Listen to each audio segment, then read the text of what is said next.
মুরলির তারিখ ৯ সেপ্টেম্বর ২০২৪। ওম শান্তি। মধুবন থেকে বাপদাদা বলছেন, মিষ্টি বাচ্চারা, যোগবলের দ্বারা খারাপ সংস্কারকে পরিবর্তন করে নিজের মধ্যে সুসংস্কার ভরো। জ্ঞান আর পবিত্রতা সংস্কার হল সুসংস্কার। প্রশ্ন, বাচ্চারা, তোমাদের বার্থ রাইট কোনটি? এখন তোমাদের কেমন ফিলিং আসে? উত্তর, তোমাদের বার্থ রাইট হল মুক্তি আর জীবন মুক্তি। এখন তোমাদের ফিলিং আসে যে আমাদের বাবার সাথে ঘরে ফিরে যেতে হবে। তোমরা জানো যে বাবা এসেছেন ভক্তির ফল মুক্তি এবং জীবন মুক্তি দিতে। এখন সকলকে শান্তিধামে ফিরে যেতে হবে। নিজেদের ঘরের দর্শন করতে হবে। ওম শান্তি। মানুষ বাবাকে সত্য সম্রাট সাচ্চা পাতশাহ বলে। ইংরেজিতে সম্রাট বলা হয় না, ওখানে শুধুমাত্র সত্যপিতা বলা হয়। তারা বলে গডফাদার ইজ ট্রুথ, অর্থাৎ গডফাদার হলেন সত্য। ভারতেই বলা হয় সত্যিকারের সম্রাট। এর মধ্যে পার্থক্য তো অনেক। তিনি শুধু সত্য বলেন, সত্য শেখান, সত্য বানান। এখানেই বলা হয় সত্য সম্রাট। সত্য অর্থাৎ পবিত্র বানান, আবার সত্যখণ্ডের রাজাও বানান। এটাই সত্য যে তিনি মুক্তিও দেন, জীবন মুক্তিও দেন, যাকে ভক্তির ফল বলা হয়। লিবারেশন আর ফ্রুশন অর্থাৎ সিদ্ধি বা ফললাভ। ভক্তির ফল দেন আর মুক্ত করেন। বাচ্চারা জানে যে বাবা আমাদের দুই দেন। লিবারেট তো সকলকেই করেন, আর ফল তোমাদেরকে দেন। লিবারেশন আর ফ্রুশন, এমন ভাষাও তো তৈরি করা হয়েছে, তাই না? ভাষা তো অনেক। শিব বাবারও তো অনেক নাম রাখা হয়েছে। কাউকে যদি বলো যে ওনার নাম তো শিব বাবা, তখন বলে আমি তো প্রভু অর্থাৎ মালিক বলি। প্রভু তো অবশ্যই, কিন্তু তারও তো একটা নাম চাই, তাই না? নামরূপের ঊর্ধ্বে কোনো বস্তু হয় না। মালিকও তো কোন জিনিসেরই হয়, তাই না? নামরূপ তো অবশ্যই আছে। বাচ্চারা, এখন তোমরা জানো বাবা সত্যিই তোমাদের মুক্ত করেন, আবার সকলকে শান্তিধামেও অবশ্যই যেতে হবে। নিজ নিকেতনের দর্শন সকলকেই করতে হবে। ঘর থেকে এসেছ, তাই প্রথমে ঘরের দর্শন করবে। একেই বলা হয় বতিসদ্বতী। শব্দগুলো তো মুখে বলে, কিন্তু অর্থবিহীন। বাচ্চারা, তোমরা এমনভাবে অনুভব কর যে আমরা ঘরেও ফিরে যাব আর ফলও প্রাপ্ত করব। নম্বরের ক্রমানুসারেই তোমরা তা পাও। আবার অন্যান্য ধর্মাবলম্বীরাও নির্দিষ্ট সময়ানুসারে সবকিছু পায়। বাবা বুঝিয়েছিলেন যে এই পর্চা অর্থাৎ প্রচারপত্র খুবই কাজের জিনিস। তোমরা স্বর্গবাসী না নরকবাসী? বাচ্চারা, একমাত্র তোমরাই জানো যে এই মুক্তি জীবন মুক্তি দুই আমাদের গডফাদারলি বার্থরাইট। তোমরা লিখতেও পারো। বাচ্চারা, পিতার থেকেই তোমরা এই জন্মসিদ্ধ অধিকার লাভ কর। বাবার কাছে সমর্পণের মাধ্যমে তোমরা এই দুটো জিনিস প্রাপ্ত কর। ওটা হল রাবণের বার্থরাইট, আর এ হল পরমপিতা পরমাত্মার বার্থরাইট। অর্থাৎ এ হল ভগবানের থেকে প্রাপ্ত করা জন্মসিদ্ধ অধিকার। এমনভাবে লেখা উচিত যাতে কিছু বুঝতে পারে। বাচ্চারা, এখন তোমাদের স্বর্গ স্থাপন করতে হবে। কত কাজ করতে হবে। এখনও তো মনে হয় যেন শিশু, যেমন মানুষ কলিযুগের ক্ষেত্রে বলে যে এ এখনও শিশু। বাবা বলেন সত্যযুগের স্থাপনা এখনও শৈশবাবস্থায় রয়েছে। বাচ্চারা, এখন তোমরা অবিনাশী উত্তরাধিকার প্রাপ্ত করছ। রাবণের কোনো উত্তরাধিকারের কথা বলা যাবে না। উত্তরাধিকার পাওয়া যায় গডফাদারের কাছ থেকে। সে অর্থাৎ রাবণ কি পিতা? না, পিতা নয়, একে শয়তান বলা হয়। শয়তানের কাছ থেকে কি উত্তরাধিকার পাওয়া যায়? 5 বিকার পাওয়া যায়। অর্থাৎ কর্মেও ব্যবহারে সেভাবেই করে তমপ্রধান হয়ে যায়। এখন লোকেরা দশহরা কতরকমভাবে পালন করে, সেরিমনি পালিত হয়, অনেক খরচও করে। বিদেশ থেকে নিমন্ত্রণ করে ডেকে আনা হয়। মহীশূরের দশহরা উৎসব সবচেয়ে বিখ্যাত। সেখানে ধনীও প্রচুর। রাবণ রাজ্যে যখন ধনের আগমন হয়, তখন বুদ্ধি ভ্রষ্ট হয়ে যায়। বাবা ডিটেলে বোঝান। এর নামই হল রাবণ রাজ্য। ওখানে একে বলা হয় ঈশ্বরীয় রাজ্য। রামরাজ্য বলাও ভুল।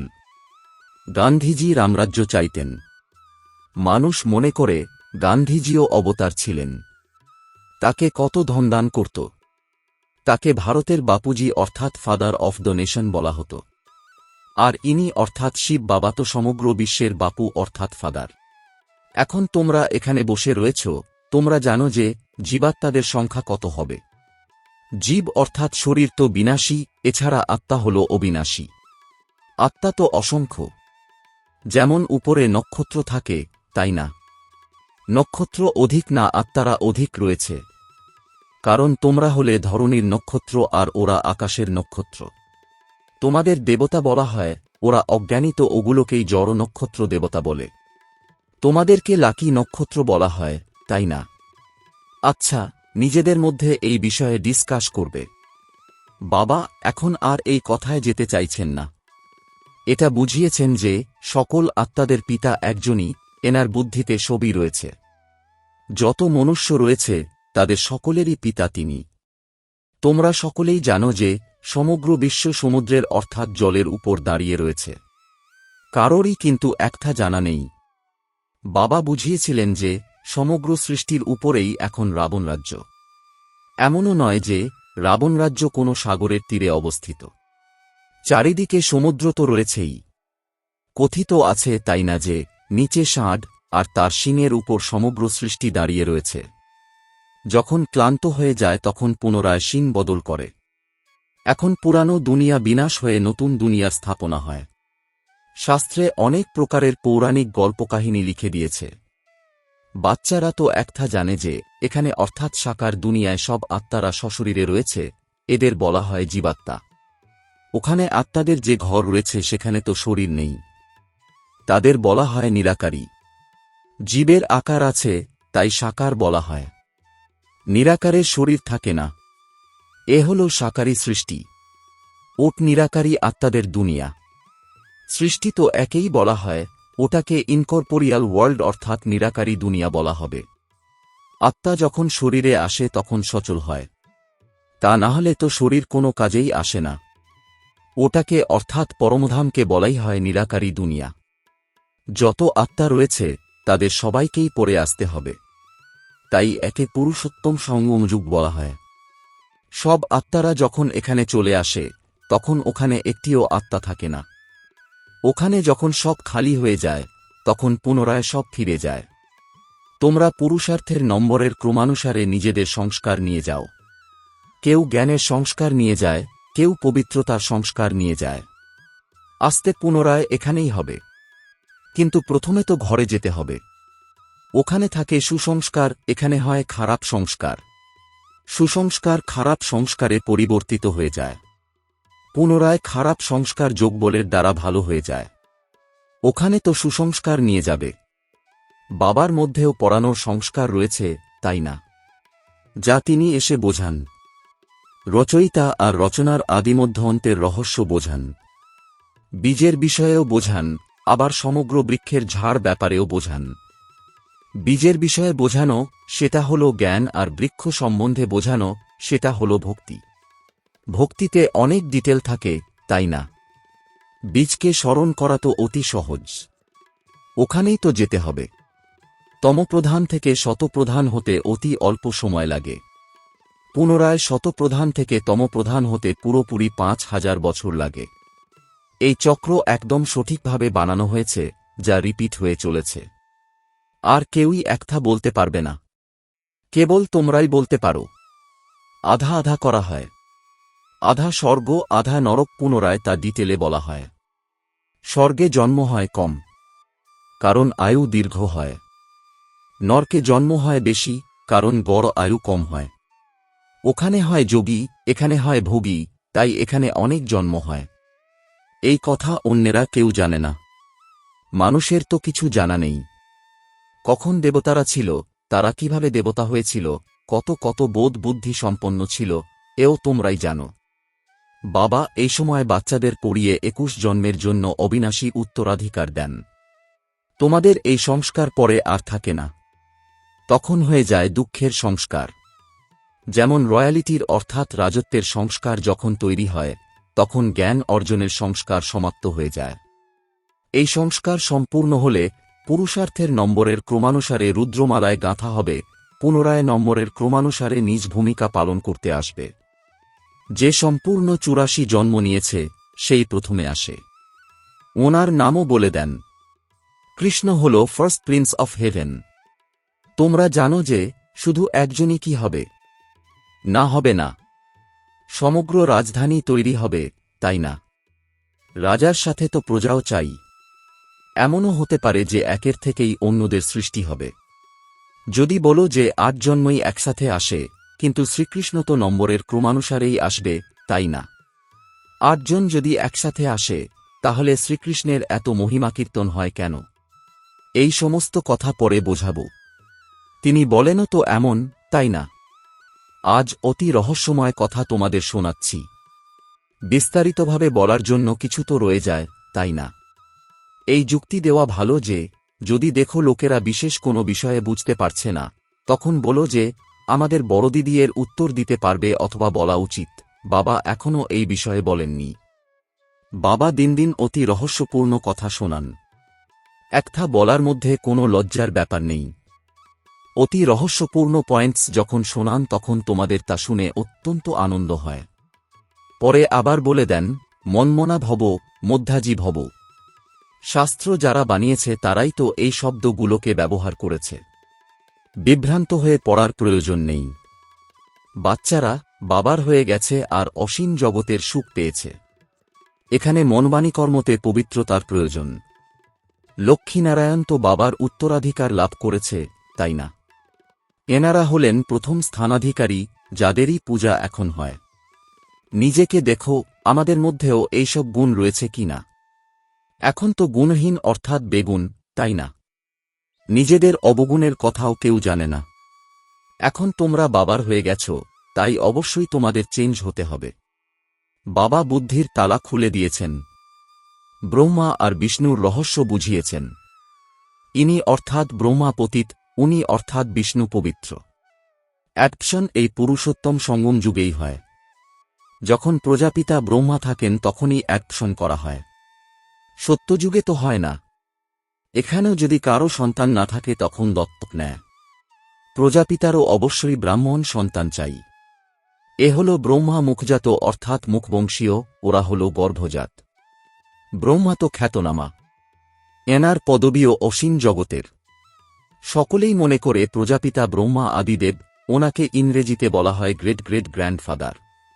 এ হল অসীম জাগতিক সারনেম। ওসব হল পার্থিব জগতের সারনেম। তাই বাবা বোঝান, একটা অবশ্যই সকলের জানা উচিত যে ভারতই হল সর্ববৃহৎ তীর্থস্থান, যেখানে অসীম জগতের পিতা আসেন।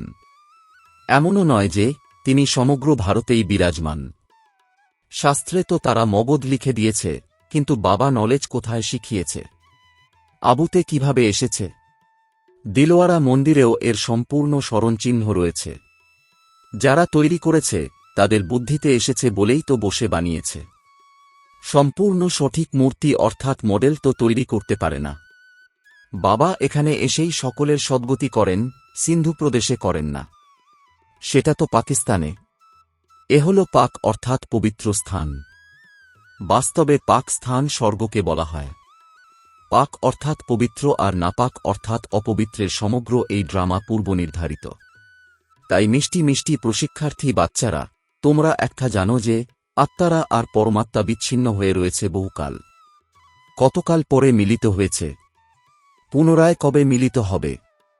সুন্দর মিলন মেলা হয়েছে যখন দালাল রূপে সদ্গুরুকে পাওয়া গেছে। গুরু তো অনেক, তাই না? সেই জন্য তাঁকে সদ্গুরু বলা হয়। বিবাহের সময় যখন গাঁট ছোড়া বাঁধা অর্থাৎ কঙ্কন পরানো হয়, তখন তাকে বলা হয় যে তোমার স্বামীই তোমার গুরু, তোমার ঈশ্বর। আর স্বামী সর্বপ্রথমে অপবিত্র বানায়। আজকাল দুনিয়া অত্যন্ত নোংরা অর্থাৎ অপবিত্র হয়ে গেছে। বাচ্চারা, এখন তোমাদের সুন্দর সুন্দর ফুল অর্থাৎ গুলগুল হতে হবে। বাচ্চারা, এখন তোমাদের হাতে শুদ্রি গাঁট ছোড়া বাঁধেন। এমনিতে তো শিব জয়ন্তীর সাথেই রাখি বন্ধন হয়ে যায়। গীতা জয়ন্তীও হয়ে যাওয়া উচিত। কৃষ্ণ জয়ন্তী সামান্য দেরিতে নতুন দুনিয়ায় হয়। বাকি আর সব উৎসব এই সময়ের। রামনবমী কবে হয়েছে তাও কি কেউ জানে? তোমরা বলবে নতুন দুনিয়ায় 1250 বছর অতিবাহিত হয়ে যাওয়ার পর রামনবমী পালিত হয়। শিব জয়ন্তী, কৃষ্ণ জয়ন্তী, রাম জয়ন্তী কবে হয়েছিল? একটা কেউই বলতে পারে না। বাচ্চারা, তোমরাও এখনই বাবার মাধ্যমে জেনেছ। ভালোভাবে বলতে পারো। সমগ্র দুনিয়ার জীবনকাহিনী তোমরা বলতে পারো। লক্ষ লক্ষ বছরের কথা কি বলতে পারবে? না, পারবে না। বাবা কত ভালোভাবে অসীম জগতের পাঠ পড়ান। একবারেই তোমরা 21 জন্মের জন্য নগ্ন অর্থাৎ অপবিত্র হওয়া থেকে বেঁচে যাও। এখন তোমরা 5 বিকার রূপী রাবণের পররাজ্যে রয়েছ। এখন সম্পূর্ণ 84 চক্র তোমাদের স্মৃতিতে এসে গেছে। আচ্ছা, মিষ্টি মিষ্টি প্রশিক্ষার্থী বাচ্চাদের মাতাপিতা বাপদাদার স্মরণসহ স্নেহসুমন আর সুপ্রভাত। আত্মিক পিতার আত্মিক বাচ্চাদেরকে জানাচ্ছি নমস্কার। ধারণার জন্যে মুখ্য সার: এক, অসীম জাগতিক সুখের উত্তরাধিকার প্রাপ্ত করার জন্য মনোবাণী কর্মে পবিত্র অবশ্যই হতে হবে। যোগবলের দ্বারা সুসংস্কার ধারণ করতে হবে। নিজেকে গুণবান বানাতে হবে। 2, সর্বদা খুশিতে থাকার জন্য বাবা প্রত্যহ যে রহস্যপূর্ণ কথা শোনান তা শুনতে হবে এবং অন্যকে শোনাতে হবে। কোনো কথায় বিভ্রান্ত হয়ে পড়ো না। যুক্তিযুক্তভাবে উত্তর দিতে হবে। এতে লজ্জা করা উচিত নয়। বরদান: সুখ স্বরূপ হয়ে প্রত্যেক আত্মাকে সুখ প্রদানকারী মাস্টার সুখদাতা ভব। এর বিস্তার: যে বাচ্চারা সদা যথার্থ কর্ম করে সেই কর্মের প্রত্যক্ষ ফল স্বরূপ তাদের খুশি আর শক্তি প্রাপ্ত হয়। তাদের মন সদা খুশিতে থাকে, তাদের সংকল্পেও দুঃখের ঢেউ আসতে পারে না। সঙ্গমযুগী ব্রাহ্মণ অর্থাৎ দুঃখের নাম লক্ষণ নেই, কেননা তোমরা হলে সুখদাতার বাচ্চা। এইরকম সুখদাতার বাচ্চারা নিজেরাও মাস্টার সুখদাতা হবে। তারা প্রত্যেক আত্মাকে সর্বদা সুখ দেবে। তারা কখনো কাউকে দুঃখ দেবে না আর দুঃখ নেবেও না। স্লোগান: মাস্টার দাতা হয়ে সহযোগ, স্নেহ আর সহানুভূতি দেওয়া, এটাই হল দয়াবান আত্মার লক্ষণ। ওম শান্তি।